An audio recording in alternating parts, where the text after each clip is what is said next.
Assalamualaikum warahmatullahi wabarakatuh dan selamat sejahtera kepada semua murid-murid kelas 5 Efisien.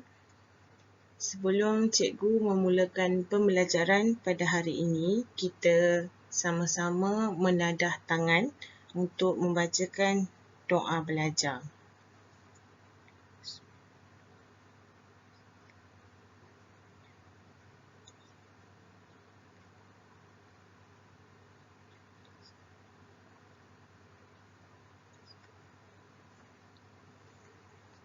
Okay.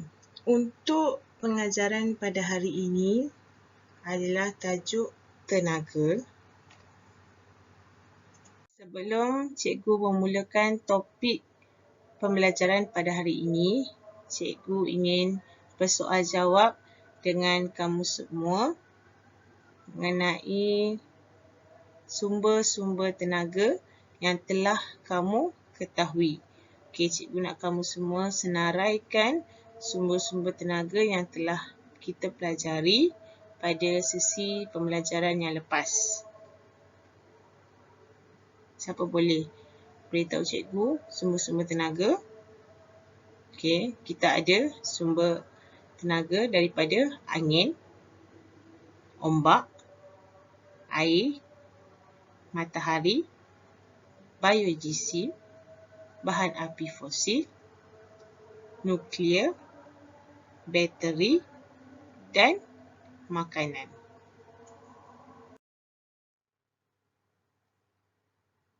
Objektif pembelajaran.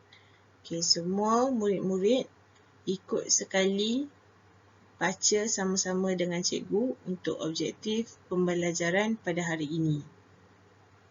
Murid dapat mengenal pasti perubahan bentuk tenaga berdasarkan contoh peralatan.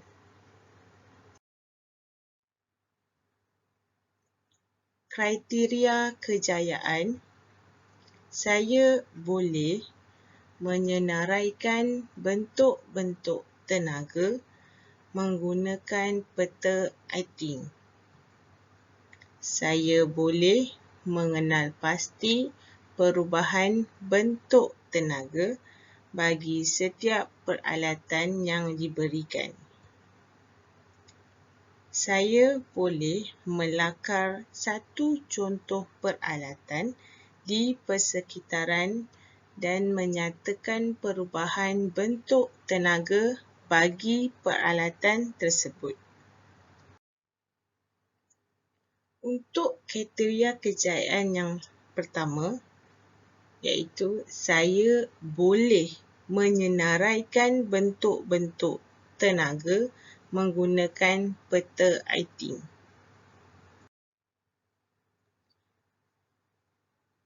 Bentuk-bentuk tenaga, cikgu akan memperkenalkan bentuk-bentuk tenaga dahulu. Ada beberapa bentuk-bentuk tenaga yang akan kamu pelajari pada hari ini.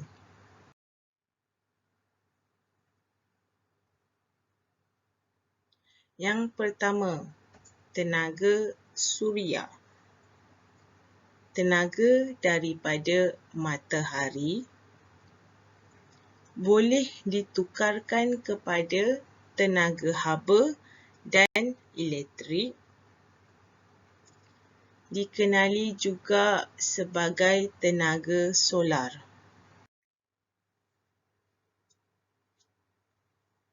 Bentuk tenaga yang kedua iaitu tenaga haba. Tenaga haba menyebabkan objek menjadi panas. Kita menggunakan tenaga haba untuk memasak, mendidihkan air, mengeringkan baju dan memanaskan badan kita. Matahari ialah sumber tenaga haba yang utama. Contoh-contoh objek yang mempunyai tenaga haba iaitu lilin yang sedang terbakar, kayu yang sedang terbakar dan lampu yang sedang menyala.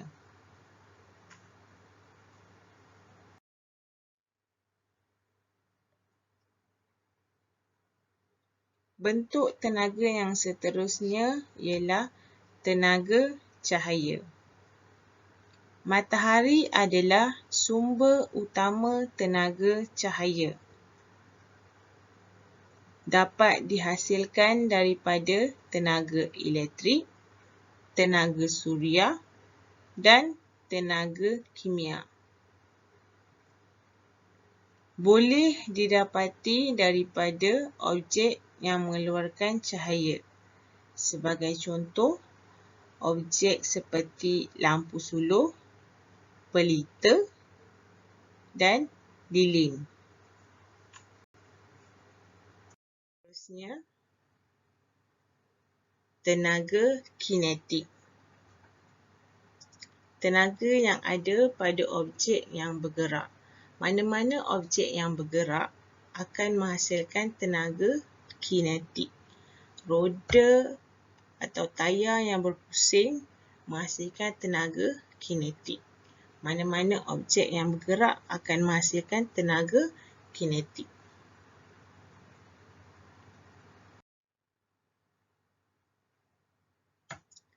Seterusnya, tenaga nuklear. Tenaga ini dihasilkan daripada reaktor nuklear. Gas yang dihasilkan berbahaya untuk kesihatan kita. Tenaga nuklear digunakan untuk menjana elektrik.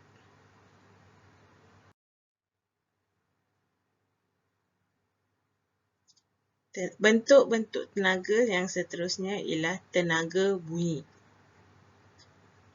Tenaga bunyi dihasilkan daripada objek yang bergetar. Seperti kita boleh lihat dari gambar tersebut, iaitu gitar.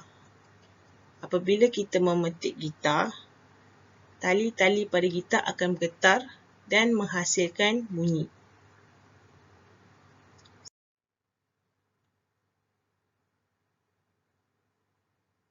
Tenaga keupayaan. Tenaga yang disimpan dalam objek dan bergantung pada kedudukan atau keadaannya.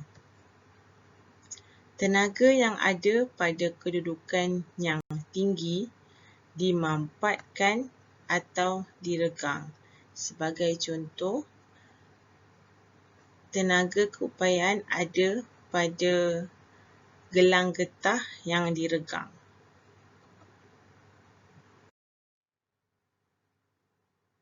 Seterusnya, tenaga elektrik. Tenaga yang dibawa oleh arus elektrik yang mengalir. Peralatan seperti televisyen, peti sejuk dan komputer memerlukan tenaga elektrik untuk berfungsi. Bahkan, hampir kesemua alatan yang ada di rumah memerlukan tenaga elektrik untuk berfungsi. Seterusnya, tenaga kimia.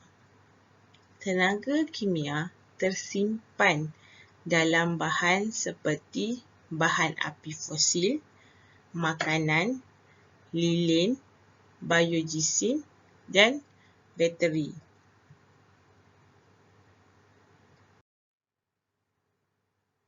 Untuk tugasan 1, murid-murid diminta membina peta aiting yang sesuai dengan menyenaraikan bentuk-bentuk tenaga. Murid-murid boleh memilih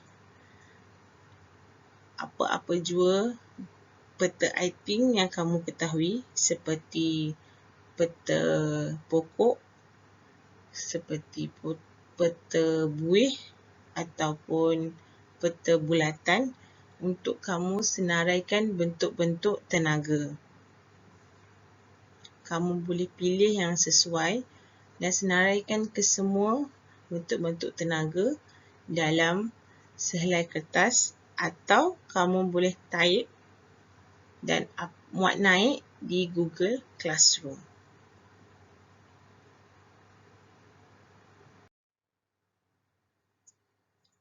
Kriteria kejayaan yang kedua, saya boleh mengenal pasti perubahan bentuk tenaga bagi setiap peralatan yang diberikan. Okey, di sini cikgu akan beri beberapa contoh peralatan. Kamu akan kenal pasti perubahan bentuk tenaga yang telah kamu pelajari sebentar tadi, di mana tenaga boleh berubah dari satu bentuk ke bentuk yang lain. Kita akan lihat dengan lebih lanjut selepas ini.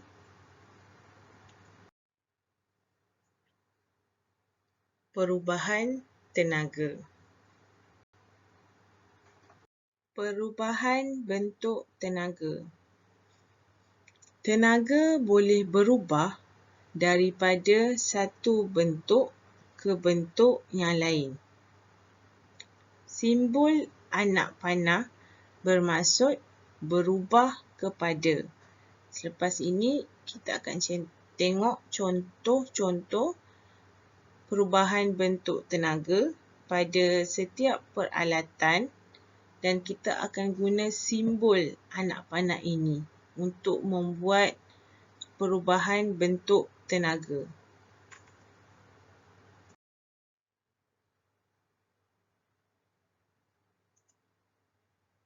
Contoh pertama, apabila buah kelapa jatuh ke tanah, perubahan tenaga yang terlibat ialah tenaga keupayaan berubah kepada tenaga kinetik dan berubah kepada tenaga bunyi. Okey, di sini cikgu akan terangkan bagaimana tenaga keupayaan boleh berubah kepada tenaga kinetik dan seterusnya kepada tenaga bunyi. Okey, apabila buah kelapa pada kedudukan yang tinggi, tenaga yang tersimpan pada buah kelapa ialah tenaga keupayaan. Apabila buah kelapa jatuh ke tanah, akan terhasilnya tenaga kinetik. Sebab tenaga kinetik terhasil bagi mana-mana objek yang bergerak. Okey, selepas buah kelapa jatuh ke tanah, dia akan bergolek-golek dekat tanah. Bila dia bergolek-golek dekat tanah, akan menghasilkan tenaga bunyi. Okey, di sini ada 3 perubahan tenaga apabila buah kelapa jatuh ke tanah, iaitu yang pertama, tenaga keupayaan berubah kepada tenaga kinetik dan berubah kepada tenaga bunyi. Cikgu harap awak faham. Okey, yang seterusnya kita akan buat sama-sama. Contoh yang kedua, iaitu panel suria rumah.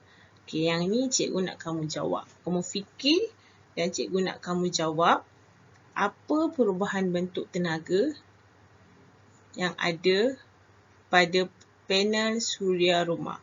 Panel suria rumah ini selalunya dipasang di bumbung-bumbung rumah dan ia akan digunakan oleh seisi keluarga di dalam rumah tersebut. Okey, pertama sekali kita boleh lihat gambar. Gambar yang telah cikgu berikan di situ, iaitu panel suria rumah itu mengambil ataupun menyerap tenaga daripada tenaga solar ataupun tenaga suria. So, pertama sekali ialah tenaga suria. Okey, tenaga suria yang didapat daripada matahari akan berubah kepada tenaga apa? Ada siapa dapat teka? Okey, tahniah kalau siapa yang dapat teka, iaitu tenaga elektrik. Tenaga suria akan berubah kepada tenaga elektrik. Kita boleh tengok dekat dalam gambar tu, daripada panel suria rumah tu, pergi ke A, pergi ke B, pergi ke C, pergi ke D. Jadi situ adalah penggunaan ataupun soket-soket untuk mengalirkan tenaga elektrik dalam rumah.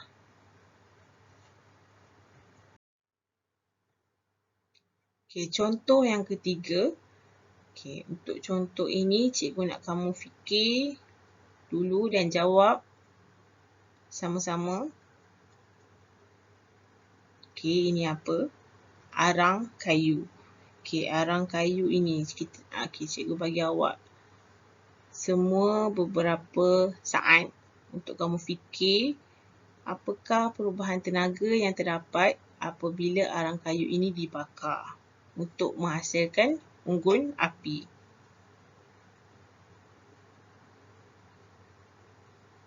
Ada siapa dapat teka? Okey, tenaga ataupun bentuk tenaga yang ada pada arang kayu ini ialah tenaga kimia. Tenaga kimia ini ialah tenaga yang disimpan dalam sesuatu bahan seperti bahan api fosil, lilin, biogesim dan juga salah satu di sini ialah arang. Okey, selepas tenaga kimia, ia akan berubah kepada tenaga apa untuk arang kayu? Tenaga haba. Kita akan merasa panas. Apabila tenaga arang dibakar, kita akan rasa panas. Selepas itu, apa yang awak nampak lagi? Tenaga cahaya. Okey, di sini awak boleh lihat kita tak guna berubah kepada. Kita tak guna simbol anak panah. Kita guna simbol tambah. Kenapa kita guna simbol tambah di sini? Iaitu kerana tenaga haba dan tenaga cahaya berlaku secara serentak dalam satu masa. Bila tenaga ini bentuk tenaga berlaku dalam secara serentak dalam satu masa, kita guna simbol tambah. Okey, kita boleh lihat tenaga haba dan juga tenaga cahaya berlaku serentak atau awak boleh rasa, awak boleh nampak tenaga haba, tenaga cahaya ataupun awak boleh rasa tenaga haba ni berlaku secara serentak. So, kita ada peralatan yang kita akan guna simbol anak panah iaitu berubah kepada, dan kita akan nampak juga ada juga peralatan yang kita akan guna simbol tambah. Okey, kita ulang. Cikgu ulang sekali lagi ataupun kamu boleh sama-sama ulang dengan cikgu. Perubahan bentuk tenaga bagi arang kayu ialah tenaga kimia berubah kepada tenaga haba dan tenaga cahaya.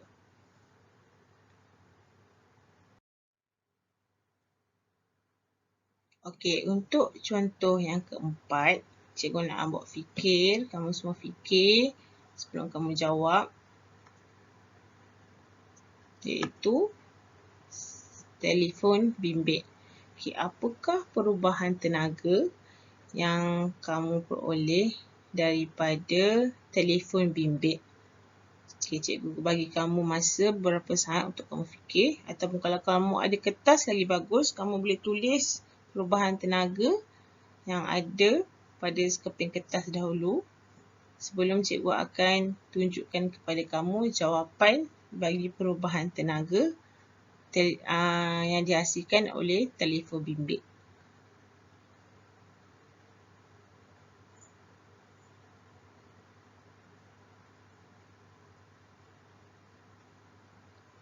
Ingat ya, kita boleh guna simbol anak panah dan juga simbol tambah. Simbol tambah kita gunakan apabila tenaga itu berlaku, bentuk tenaga itu berlaku secara serentak dalam satu-satu masa.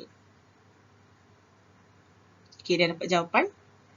Okey, kita lihat. Okey, apakah sumber tenaga? Sumber tenaga bagi telefon bimbit ini berfungsi, iaitu bateri. Semua telefon bimbit menggunakan bateri untuk membekalkan tenaga kepada telefon bimbit supaya ia boleh berfungsi. Jadinya, bateri itu ada bentuk tenaga apa? Dapat jawab? Bentuk tenaga apa? Tenaga kimia. Dalam bateri ada tenaga kimia. Seperti arang kayu tadi, arang kayu ada tenaga kimia. Sama juga dengan dalam bateri ada tenaga kimia. Okey, selepas tenaga kimia, apa tenaga lagi yang dihasilkan daripada telefon bimbit? Tenaga kimia berubah kepada tenaga elektrik. Okey, yang ni kamu kena lihat. Tenaga kimia kena tukarkan dulu kepada tenaga elektrik dahulu. Okey, selepas tenaga elektrik akan berubah kepada tenaga cahaya. Tenaga cahaya ni kita peroleh daripada apa? Daripada lampu ataupun lampu pada skrin yang awak boleh lihat. Lampu skrin menyala. Bila lampu skrin dekat skrin telefon bimbit tu menyala, itu adalah tenaga cahaya. Okey, lagi tenaga cahaya saja ke? Ada lagi kan jenis tenaga apa? Dan tenaga bunyi. Sebab tenaga bunyi telefon awak juga menghasilkan bunyi. Apabila orang ataupun orang lain telefon, dia akan mengeluarkan nada dering ataupun ringtone akan berbunyi. Ataupun kamu mendengar lagu ataupun kamu bermain game, akan ada bunyi, akan menghasilkan bunyi. So, tenaga cahaya dan tenaga bunyi berlaku serentak sebab kamu boleh lihat. Kamu boleh lihat dan juga kamu boleh dengar. So, tenaga telefon bimbit, perubahan tenaga bagi telefon bimbit ialah tenaga kimia berubah kepada tenaga elektrik, berubah kepada tenaga cahaya dan tenaga bunyi. Okey, tahniah bagi murid-murid yang dapat jawab soalan bagi contoh yang keempat. Okey, kita pergi kepada contoh yang seterusnya. Untuk contoh yang seterusnya, contoh 5, kita ada sebatang lilin.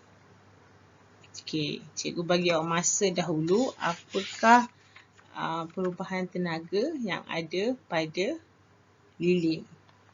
Lilin yang sedang terbakar atau lilin yang sedang menyala.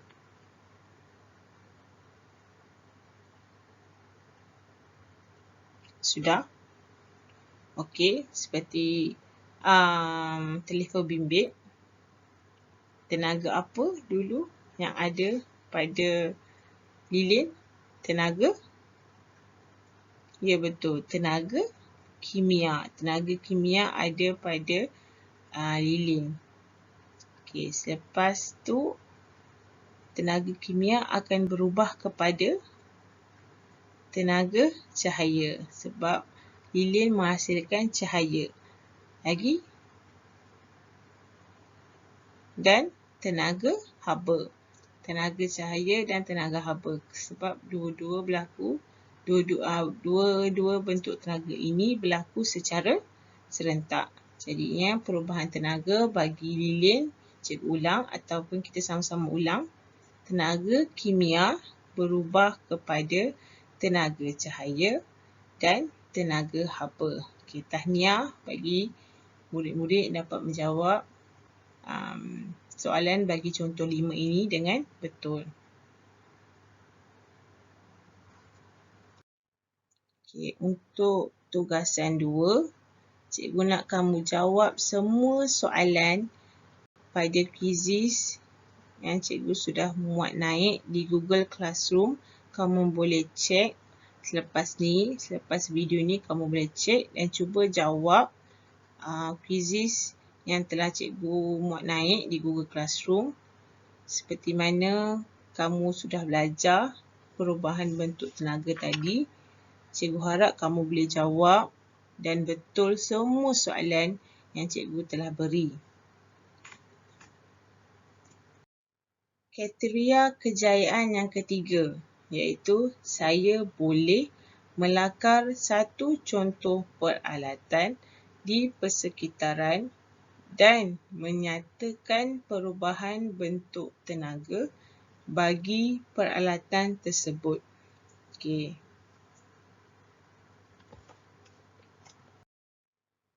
Yang ini cikgu nak kamu buat tugasan yang terakhir, iaitu tugasan 3, di mana kamu perhatikan di sekeliling kamu berada sekarang.